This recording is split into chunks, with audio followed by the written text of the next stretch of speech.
剪映专业版你不知道的隐藏神操作第3期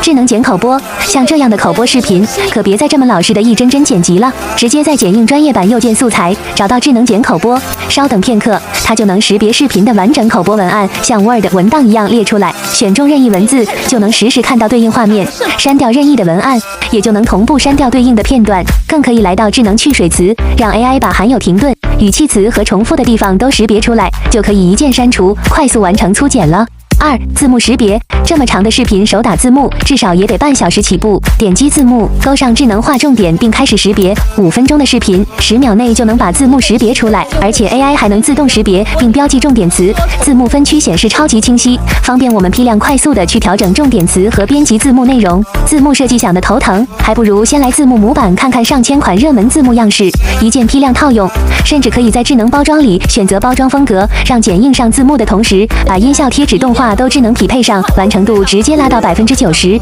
3、声音降噪和人声美化，拍摄环境不给力，口播视频背景音太嘈杂，点击音频降噪就能一键过滤噪音杂音，保证视频质感。初剪就是先剪掉口播里面的啰嗦、重复、口误、气口的部分。初剪就是先剪掉口播里面的啰嗦、重复、口误、气口的部分。再来一首人声美化，让 AI 智能去除混响、喷麦和口水音，美化后的人声音频轻松就能达到录音棚音质。如果一句一句挨着剪呢，就会大大的降低剪辑效率。